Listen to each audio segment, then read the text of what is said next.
ഇടുക്കി കട്ടപ്പന നഗരസഭയുടെ പുളിയന്മലയിലെ മാലിന്യ സംസ്കരണ കേന്ദ്രവും അറവുശാലയും ജനങ്ങളുടെ ഉറക്കം കെടുത്തുന്നു. ടൺ കണക്കിന് മാലിന്യമാണ് ഇവിടെ സംസ്കരിക്കാതെ കിടക്കുന്നത്. ദുർഗന്ധവും പരിസര മലിനീകരണവും മൂലം പ്രദേശവാസികളുടെ ജീവിതം ദുരിതപൂർണമാണ്. Top 10 special. 2003 കട്ടപ്പന പുളിയന്മലയിൽ ആധുനിക മാലിന്യ സംസ്കരണ കേന്ദ്രം ആരംഭിച്ചത്. മാലിന്യം സംസ്കരിച്ച് ജൈവവളം ഉണ്ടാക്കാനായിരുന്നു പദ്ധതി. ഇതോടനുബന്ധിച്ച് അറവുശാലയും ആരംഭിച്ചു. എന്നാൽ വൈകാതെ തന്നെ മാലിന്യ സംസ്കരണവും ജൈവവള നിർമ്മാണവും അവതാളത്തിലായി. മാലിന്യം പ്രദേശത്ത് കുമിഞ്ഞുകൂടി. അറവുശാലയിൽ നിന്നുള്ള അവശിഷ്ടങ്ങൾ ജലസ്രോതസ്സുകളിലേക്ക് ഒഴുകിയെത്തുന്നു. പട്ടിയുടെ ശല്യം, അതുപോലെ തന്നെ ഈ ഇഷ്ടം 10-50 പട്ടി അവിടെ ഉള്ളൂ. അപ്പോൾ അതിന് മുഴുവൻ കൊണ്ടുവന്ന് ഈ പട്ടി കുഞ്ഞുങ്ങളെ കൊണ്ട് ഇപ്പം നടക്കത്തില്ല. കാക്ക ഉള്ള ചപ്പ് എല്ലാം അവിടെ കൊണ്ടുവന്നിടും. മുഴുവൻ ചപ്പ് ഞങ്ങൾ പണിക്കാരെ വെച്ച് പൊറിപ്പിക്കുക. പിന്നെ അടുത്ത് പറയാനുള്ള വെള്ളം മുഴുവൻ വരുന്നത് എൻ്റെ നേരെ താഴെ ഒരു കുളമുണ്ട്. ആ കുളത്തിലൂടെ വെള്ളം കറുത്ത് കിടക്കുക. ആ വെള്ളം തന്നെയാണ് താഴോട്ട് ഈ തോട്ടിലോട്ട് ഒഴുകി പോരുന്നത്. ഏറ്റവും വലിയ ശല്യം അതാണ്. ഇപ്പോൾ രണ്ടും കൂടി ഒരുമിച്ച് അവിടെ പ്രവർത്തിക്കുന്നത്. ഇറച്ചി വെട്ടുന്ന ഒരു സ്ഥലം, തൊട്ട് താഴെ തന്നെ ചപ്പിടുന്ന സ്ഥലം. അതിൻ്റെ മുകളിലോട്ട് കയറി കഴിയുമ്പോൾ ഈച്ചയും പുഴുവല്ല, വേറെ ഒന്നുമില്ല.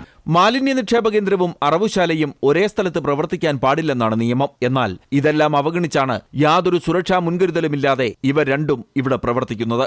മാലിന്യ നിർമ്മാർജ്ജനത്തിനായി 3 മാസം മുമ്പ് കട്ടപ്പന നഗരസഭ 84 ലക്ഷം രൂപ നീക്കിവച്ചിരുന്നു. എന്നാൽ ഒരു നടപടിയും ഉണ്ടായില്ല. 1/4 നൂറ്റാണ്ടോളം പഴക്കമുള്ള മാലിന്യം ഇവിടെ മലയായി മാറിക്കഴിഞ്ഞു. അറവുമാടുകളുടെ രക്തവും മാംസാവശിഷ്ടങ്ങളും ഒഴുകി ജലസ്രോതസ്സുകളിലേക്ക് എത്തുകയാണ്. സമീപവാസികളുടെ ജീവിതം ദിവസം ചെല്ലുംതോറും കൂടുതൽ ദുരിതപൂർണമാകുന്നു. MC Boban, Amrita news, Idukki. ഇടുക്കി കട്ടപ്പനയിലെ മാലിന്യ സംസ്കരണ കേന്ദ്രവും അറവുശാലയും ഗുരുതരമായ ആരോഗ്യ പ്രശ്നങ്ങൾ സൃഷ്ടിക്കുന്നതായി നാട്ടുകാർ. മാലിന്യം നിറഞ്ഞു കിടക്കുന്ന ഇവിടെ അറവുശാല പ്രവർത്തിപ്പിക്കരുത് എന്ന മുന്നറിയിപ്പും അധികൃതർ അവഗണിക്കുകയാണ്. മാലിന്യ കൂമ്പാരത്തിൻ്റെ ഇടയ്ക്കാണ് ഇവിടെ കശാപ്പ് ചെയ്യുകയും ആ മാംസം തന്നെ വണ്ടിയിൽ പബ്ലിക്കായിട്ട് കൊണ്ടുപോവുക കട്ടപ്പന വരെ. ഇതെല്ലാം നമ്മൾ കണ്ടുകൊണ്ടാണ് ഇരിക്കുന്നത്. ഇതിൻ്റെ ഇടയ്ക്ക് ഞങ്ങൾ 1-2 സമരങ്ങൾ നടത്തി. പരാജയപ്പെട്ടാലും ഇപ്പം നമ്മൾ ഉന്നയിക്കുന്ന ആവശ്യം, സംസ്ഥാന ഗവൺമെൻറ് ഈ മാലിന്യം അപ്പുറം ചെയ്യാൻ വേണ്ടി തന്നെ 84 ലക്ഷം രൂപ അനുവദിച്ചിരിക്കുകയാണ്. അത് മുനിസിപ്പാലിറ്റിയുടെ ഒരു കെടുകാത്ത സ്ഥിതി കൊണ്ട് അത് അപ്പുറപ്പെടുത്താതെ തന്നെ അവിടെ കിടന്ന് കുന്നുകൂടുമ്പം ഈ പറഞ്ഞ പോലെ മാരക രോഗങ്ങൾ ഇവിടെ വർദ്ധിച്ചു വരുന്നതാണ്. ഈ ഇടയ്ക്ക് തന്നെ 3 മരണം ഇവിടെ ഉണ്ടായിട്ടുണ്ട്. ഇത് മുഴുവൻ അവിടെ മഴ പെയ്താൽ ഒഴുകി താറ് പോലെയാണ് ഈ റോട്ടിൽ കൂടെ ഈ അഴുക്ക് വെള്ളങ്ങളും ഈ കരമനിലെ ഒഴുകി പോകുന്നത്. ബ്ലഡ് അന്നേരം ഒഴുകി വരിക.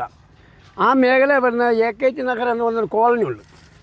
ആ കോളനി അവിടെ ഇരിക്കുന്ന ഏതാണ്ട് ഒരു 6-7 പേർക്ക് ക്യാൻസറായി. അതിനകത്ത് 2 പേര് മരിച്ചു. അത് യാതൊരു കാരണം വെച്ചാൽ അവിടെ ജീവിക്കാൻ മേലാത്ത ഒരു സ്ഥിതിയിലേക്കുണ്ട്. MC ബോബൻ ചേരുകയാണ്. ബോബൻ, 2 പതിറ്റാണ്ടായിട്ടും പരിഹരിക്കാത്ത പ്രശ്നമാണ് ഇടുക്കി കട്ടപ്പനയിലെ ഈ ഒരു മാലിന്യ സംസ്കരണം എന്ന് പറയുന്നത്. ഇവിടെ നിന്നുള്ള മാലിന്യം ജനവാസ മേഖലയിലേക്ക് എത്തുന്നത് ഗുരുതരമായ ആരോഗ്യ പ്രശ്നങ്ങൾ ഉണ്ടാക്കുന്നു എന്നുള്ള നാട്ടുകാരുടെ പ്രതികരണം നമ്മളിപ്പോൾ കണ്ടു കഴിഞ്ഞു. ശരിക്കും പറഞ്ഞാൽ അവർ പൊറുതിമുട്ടിയിരിക്കുകയല്ലേ? ശ്രീജ, കട്ടപ്പന നഗരസഭയിലെ പുളിയന്മലയിൽ സ്ഥിതി ചെയ്യുന്ന മാലിന്യ സംസ്കരണ യൂണിറ്റും ആധുനിക അറവുശാലയുമാണ് വലിയ പ്രതിസന്ധി പ്രദേശവാസികൾക്ക് സമ്മാനിക്കുന്നത്. 2003 ഇവിടെ ജൈവ മാലിന്യ സംസ്കരണ യൂണിറ്റ് സ്ഥാപിക്കുന്നത്. ഇതിന് പിന്നാലെ തന്നെ ഇവിടെ അറവുശാലയും സ്ഥാപിച്ചു. എന്നാൽ ഇത് രണ്ടും ആധുനിക സാങ്കേതിക വിദ്യകൾ ഉപയോഗിച്ച് മാലിന്യം ജൈവവളമാക്കി സംസ്കരിക്കുന്ന യൂണിറ്റ് എന്നാണ് പറഞ്ഞിരുന്നതെങ്കിലും ഇതിനുള്ള യാതൊരു നടപടിയും ഉണ്ടായില്ല. ജൈവവള നിർമ്മാണ യൂണിറ്റ് ഏതാനും മാസങ്ങൾ മാത്രമാണ് പ്രവർത്തിച്ചത്. അതിനുശേഷം ഇത് അടച്ചുപൂട്ടിയ അവസ്ഥയാണ്. ആധുനിക അറവുശാല എന്നത് പേരിൽ മാത്രമാണുള്ളത്. യാതൊരു ആധുനിക സാങ്കേതിക വിദ്യയും ഇല്ലാതെയാണ് ഇവിടെ മാടുകളെ കശാപ്പ് ചെയ്യുന്നത്. ഇവിടെ 2 ഇടങ്ങളിൽ നിന്നും, ഈ ജൈവ മാലിന്യ സംസ്കരണ യൂണിറ്റിൽ നിന്നും അതോടൊപ്പം തന്നെ ഈ അറവുശാലയിൽ നിന്നുമുള്ള മാലിന്യം ഒഴുകിയെത്തുന്നത് തൊട്ട് താഴെയുള്ള ഒരു കോളനിയിലേക്കാണ്. ഇവിടെ തോട്ടം തൊഴിലാളികൾ ഉൾപ്പെടെയുള്ളവരാണ് അധിവസിക്കുന്നത്. മാരക രോഗങ്ങൾക്കാണ് ഇവർ കീഴ്പ്പെടുന്ന സാഹചര്യമുള്ളത്. 3 പേർ ഇതിനോടകം തന്നെ അർബുദ രോഗബാധിതരായി മരിച്ചു കഴിഞ്ഞു. ഇനിയും നിരവധി പേർ രോഗബാധിതരായി ഈ കോളനിയിലുണ്ട്. അതുകൊണ്ട് തന്നെ ഇതിനൊരു ശാശ്വത പരിഹാരം കണ്ടെത്തണം എന്ന ആവശ്യമാണ് പ്രദേശവാസികൾ ഉന്നയിക്കുന്നത്. മാലിന്യ സംസ്കരണ യൂണിറ്റോ അറവുശാലയോ ഏതെങ്കിലും ഒരെണ്ണം ആധുനിക സംവിധാനങ്ങളോടെ ഇവിടെ തുടരട്ടെ. ഇത് രണ്ടും കൂടി ഒരുമിച്ച് പ്രവർത്തിക്കാൻ അനുവദിക്കില്ല എന്ന നിലപാടാണ് നാട്ടുകാർക്കുള്ളത്.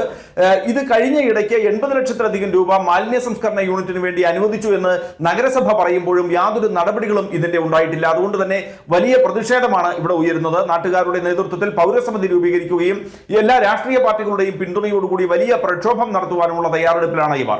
ശ്രീജ, ജനങ്ങളുടെ പ്രശ്നത്തിന് ശാശ്വതമായൊരു പരിഹാരം വേണമെന്ന് തന്നെയാണ് ടോപ്പ് 10 ആവശ്യപ്പെടാനുള്ളത്.